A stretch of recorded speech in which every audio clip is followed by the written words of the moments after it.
আসসালামু আলাইকুম রহমতুল্লাহি ওবারাকাতুহু। আজকের এই ভিডিওতে আমি ইংলিশের ট্রান্সফরমেশনের অ্যাসার্টিভ সেন্টেন্স থেকে ইন্টারোগেটিভ সেন্টেন্সে রূপান্তর করার নিয়মসমূহ নিয়ে বিস্তারিত আলোচনা করব। তো অ্যাসার্টিভ সেন্টেন্সকে ইন্টারোগেটিভ সেন্টেন্সে রূপান্তর করার প্রথম দুটি বেসিক বা মূল ভিত্তি হচ্ছে, যদি অ্যাসার্টিভ সেন্টেন্সটি অ্যাফার্মেটিভ হয় তাহলে ইন্টারোগেটিভ সেন্টেন্সটি হবে নেগেটিভ ইন্টারোগেটিভ সেন্টেন্স। আবার অ্যাসার্টিভ সেন্টেন্স যদি নেগেটিভ সেন্টেন্স হয় তাহলে ইন্টারোগেটিভ সেন্টেন্সটি হবে অ্যাফার্মেটিভ ইন্টারোগেটিভ সেন্টেন্স।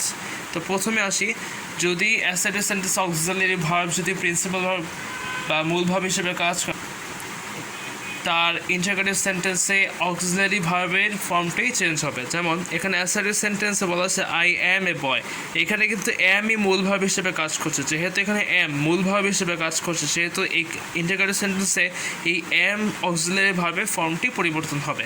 যেমন এখানে আমি অ্যামের, যেহেতু এটা অ্যাসার্টিভ সেন্টেন্সটা অ্যাফার্মেটিভ সেন্টেন্সে আসছে, সেহেতু এখানে আমি ইন্টারোগেটিভ সেন্টেন্সে এটার নেগেটিভ ইন্টারোগেটিভ সেন্টেন্স করব। তাহলে এম এর ইন্টারোগেটিভ ফর্ম হচ্ছে বা নেগেটিভ ফর্ম হচ্ছে এইন্ট অথবা এম নট। এখন এখানে আই এম এ বয় এখানে আছে, এখানে আমি এখানে লিখেছি এম এর জায়গায় এখানে আমি এইন্ট বসিয়েছি এবং এখানে সাবজেক্ট হিসেবে আই ছিল, এখানে আই বসিয়েছি। আবার যদি এইন্টকে যদি সম্পূর্ণরূপে লেখা হয় তাহলে লিখতে হবে am I not, am not I লেখা যাবে না, লিখতে হবে এম আই নট। তাহলে সেন্টেন্সটা হবে এইন্ট আই এ বয়, তবে কোশ্চেন মার্ক, যেহেতু এটা ইন্টারোগেটিভ সেন্টেন্স, অথবা am I not a boy question mark. আশা করি এটা বুঝতে পেরেছ। এরপর যদি আরেকটা রুলস হচ্ছে, যদি অ্যাসার্টিভ সেন্টেন্সে যদি নেগেটিভ সেন্টেন্স হয় তাহলে ইন্টারোগেটিভ সেন্টেন্সটি অ্যাফার্মেটিভ সেন্টেন্স হবে। যেমন আই অ্যাম নট অথবা এইন্ট এ এমপ্লয়ি, এখানে এম নট আছে এবং এইন্ট দুইটাই নেগেটিভ সেন্টেন্স, এবং এই কারণেই ইন্টারোগেটিভ সেন্টেন্সটি অ্যাফার্মেটিভ হবে। যেমন এম আই এ এমপ্লয়ি, এখানে এম নট অথবা এইন্টের বদলে এখানে এম বসানো হয়েছে, তারপর আই এ এমপ্লয়ি, তারপর কোশ্চেন মার্ক, যেহেতু এটা ইন্টারোগেটিভ সেন্টেন্স। থার্ডলি হচ্ছে, যদি অ্যাসার্টিভ সেন্টেন্সে অন্য কোনো প্রিন্সিপাল ভার্ব থাকে, অর্থাৎ অক্সিলারি ভার্ব ব্যতীত যদি কোনো প্রিন্সিপাল ভার্ব থাকে, তাহলে তার পূর্বে ইন্টারোগেটিভ সেন্টেন্সের সাবজেক্টের পূর্বে টেন্স অনুযায়ী ডু এর ফর্মটা বসবে। যেমন এখানে আমি অ্যাসার্টিভ সেন্টেন্সে লিখেছি আই ডোন্ট লাইক চেস, এখানে কিন্তু ডোন্ট কিন্তু মূল ভার্ব হিসেবে কাজ করছে। যেহেতু এখানে ডোন্ট মূল ভার্ব হিসেবে কাজ করছে, সেহেতু এই আমাকে ইন্টারোগেটিভ সেন্টেন্সে এই টেন্স অনুযায়ী আমাকে এই ডু এর ফর্মটা এখানে বসাতে হবে। তাই এখানে লিখেছি যে আই ডোন্ট লাইক চেস, এখানে যেহেতু নেগেটিভ সেন্টেন্স, তাহলে আমাকে ইন্টারোগেটিভ করতে হবে অ্যাফার্মেটিভ ইন্টারোগেটিভ সেন্টেন্সে। সেহেতু এখানে আমি ফার্স্টে ডু বসিয়েছি, পরে এখানে সাবজেক্ট হিসেবে আই ছিল, এখানে আই বসিয়েছি, তারপরে এখানে লাইক, তারপর এখানে চেস, পরে এখানে কোশ্চেন মার্ক, যেহেতু এটা ইন্টারোগেটিভ সেন্টেন্স। এরপর হচ্ছে অ্যাসার্টিভ সেন্টেন্স যদি অ্যাফার্মেটিভ সেন্টেন্স হয় তাহলে ইন্টারোগেটিভ সেন্টেন্সটি নেগেটিভ ইন্টারোগেটিভ সেন্টেন্স হবে।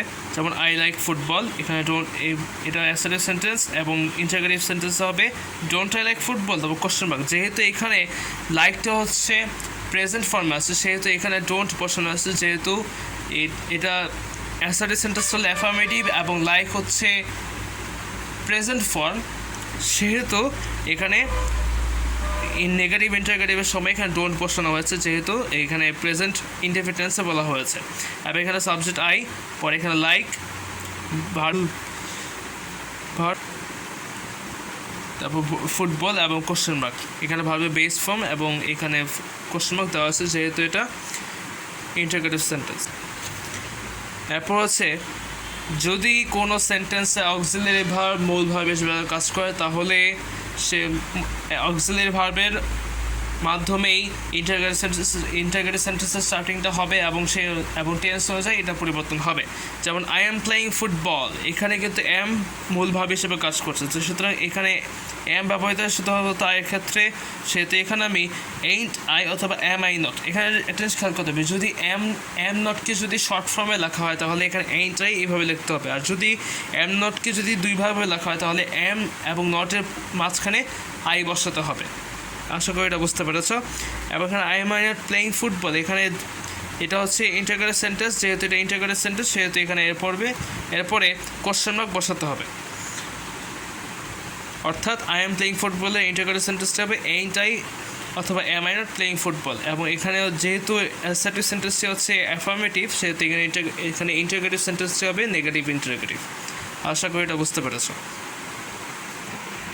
তারপরে হচ্ছে যদি কোনো সেন্টেন্সে হ্যাভ থাকে তাহলে ইন্টারোগেটিভ সেন্টেন্সে হ্যাভই বা হ্যাভেস থাকলে সেই হ্যাভেসটা এর পূর্বে বসবে, সর্বপ্রথম বসবে। যেমন এখানে বলছে I have done the work, এখানে হ্যাভ হচ্ছে এখানে মূল ভার্ব, এটা হচ্ছে আবার প্রেজেন্ট পারফেক্ট টেন্স। সেহেতু এখানে যেহেতু অ্যাসার্টিভ সেন্টেন্সে এখানে হ্যাভটা মূল ভূমিকা পালন করতেছে, সেহেতু এখানে পূর্বেই ইন্টারোগেটিভ সেন্টেন্সের পূর্বে হ্যাভেন্ট আই অথবা হ্যাভ আই নট বসাতে হবে। তাহলে এখানে হ্যাভ যেহেতু আসছে সেহেতু এখানে হ্যাভেন্ট আই অথবা হ্যাভ আই নট বসেছি, এরপরে যায় আছে সব এখানে বসাতে হবে। ডান দ্য ওয়ার্ক, এখানে ডান দ্য ওয়ার্ক বসাবো, তবে এখানে কোশ্চেন মার্ক দিব যেহেতু এটা ইন্টারোগেটিভ সেন্টেন্স। আশা করি এটা বুঝতে পেরেছো। এরপর হচ্ছে এখানে আই ডিডন্ট লাইক ইট, এখানে জিনিস খেয়াল করতে হবে এখানে অ্যাসার্টিভ সেন্টেন্স কিন্তু নেগেটিভ সেন্টেন্স আছে, যেহেতু এটা নেগেটিভ সেন্টেন্স আছে সেহেতু আমাকে ইন্টারোগেটিভ সেন্টেন্সটি অ্যাফার্মেটিভ করতে হবে। এখানে একটা জিনিস খেয়াল করতে হবে যে এখানে আমি লাইক ভার্বে হচ্ছে এটা হচ্ছে ভার্বে বেস ফর্ম, এটা হচ্ছে ইট হচ্ছে এখানে অবজেক্ট, আবার এখানে ডিডেন্ট কিন্তু টেন্সটা ধারণ করতেছে বা টেন্সের পরিচয়টা আমাকে দিচ্ছে। যেহেতু এই অ্যাসার্টিভ সেন্টেন্সের ডিড নটটা আমাকে টেন্সের পরিচয় দিচ্ছে, সেহেতু এর মাধ্যমে আমাকে ট্রান্সফরমেশনটা করতে হবে। তাহলে এখানে আমি ডিডটাকে এখানে নিয়ে আসি। ডিড যেহেতু এই অ্যাসার্টিভ সেন্টেন্সটি নেগেটিভ আছে, সেহেতু আমি ইন্টারোগেটিভ সেন্টেন্সটা এখানে আমি অ্যাফার্মেটিভ করবো, অর্থাৎ নেগেটিভ অ্যাসার্টিভ সেন্টেন্সকে আমি অ্যাফার্মেটিভ ইন্টারোগেটিভ করব। তো এখানে ডিডেন্ট এখানে আসছে, সেটা এখানে আমি ডিড বসিয়েছি।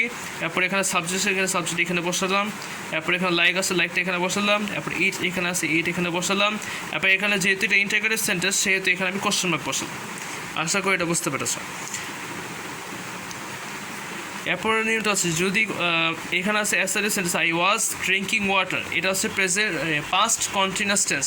এখানে যেহেতু অ্যাসার্টিভ সেন্টেন্সটি অ্যাফার্মেটিভ সেন্টেন্সে আসে, সেহেতু আমাকে ইন্টারোগেটিভ সেন্টেন্সটি করতে হবে নেগেটিভ ইন্টারোগেটিভে। তাহলে এখানে আই ওয়াজ, এখানে ওয়াজ নট এখানে দিলাম।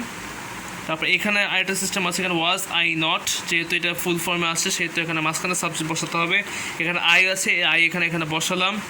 এরপর এখানে ড্রিঙ্ক ওয়াটার, যেটা ড্রিঙ্ক ওয়াটার এখানে আসবে ড্রিঙ্কিং, তারপর ওয়াটার। এবং এই জায়গায় যে কোশ্চেন মার্কটা আছে সেই কোশ্চেন মার্কটা বসানো হয়েছে কারণ এটা একটা ইন্টারোগেটিভ সেন্টেন্স। আশা করি এটা বুঝতে পেরেছো। এরপর হচ্ছে এরপরে যে নিয়মটা সেটা হচ্ছে যে ফিউচার ইনডেফিনিটের জন্য। তো এখানে অ্যাসার্টিভ সেন্টেন্সে লেখা আছে I will do the work, যা হচ্ছে অ্যাফার্মেটিভ অ্যাসার্টিভ সেন্টেন্স এবং তার ফিউচার টেন্স আছে, সেহেতু আমাকে কীভাবে এটা যেভাবে চেঞ্জ করতে হবে যে উইলের নেগেটিভ ফর্মটা আমাকে এখানে বসাতে হবে ওয়ান্ট, এটা হচ্ছে কন্ট্রাক্ট ফর্মটা। তা এখন যদি আমি সম্পূর্ণরূপে লিখি তাহলে উইল এবং নটের মাঝখানে আমাকে আই বসাতে হবে, আর যদি শর্ট ফর্মে লিখি তাহলে এখানে আই বসালেই চলবে, এরপর আই বসাতে হবে। তাহলে এখানে ওয়ান্ট আই এবং উইল আই নট এটা হচ্ছে মূল পরিবর্তন, এবং এখানে যা আছে সেটা তাই থাকবে। যেমন ডু দ্য ওয়ার্ক আছে, এখানে আমাকে এখানে ডু দ্য ওয়ার্ক বসাতে হবে, এবং যেহেতু এটা ইন্টারোগেটিভ সেন্টেন্স সেহেতু এখানে আমি কোশ্চেন মার্ক বসিয়েছি। আশা করি এটা বুঝতে পেরেছ।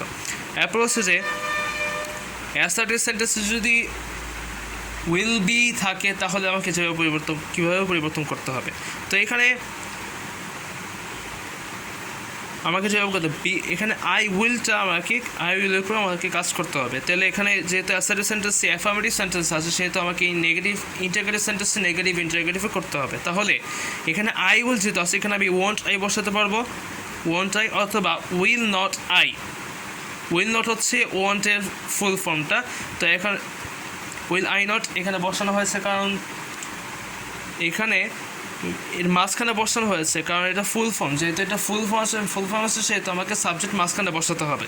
তাহলে এখানে আমি আই উইলের কাজটা এখানে দেখালাম যে যদি এখানে উইল ছিল এখানে ওয়ান্ট আই হয়েছে, অথবা আই উইলকে আমি উইল আই নট লিখতে পারি। এরপর যেভাবে আসে বাকি সেন্টেন্সের স্ট্রাকচারগুলো যেভাবে আসে ঠিক সেভাবেই এখানে বসে যাবে, শুধুমাত্র শেষে কোশ্চেন রাখতে হবে যেহেতু এটা ইন্টারোগেটিভ সেন্টেন্স।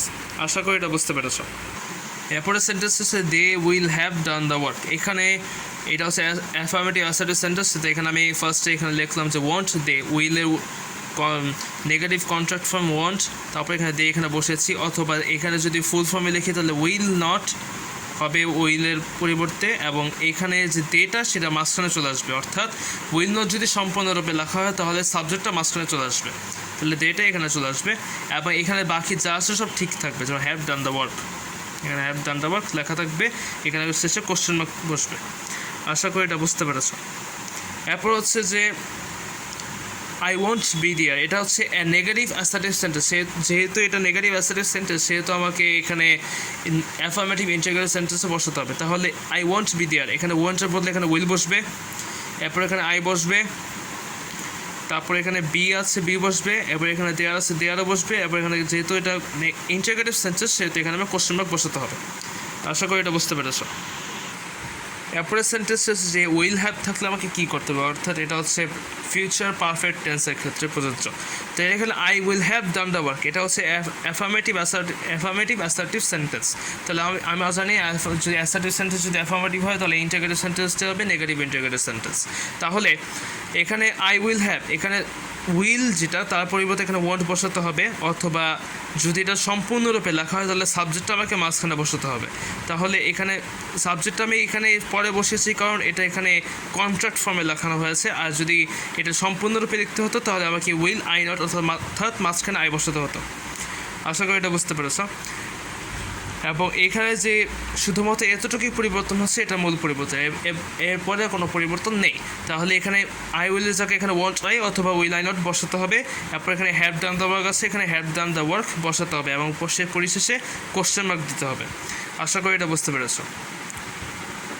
তো এই ছিল আজকের টপিকের বিস্তারিত আলোচনা। যদি ভিডিওটি ভালো লেগে থাকে অবশ্যই লাইক দিবেন, শেয়ার করবেন এবং আমার চ্যানেল সাবস্ক্রাইব করবেন।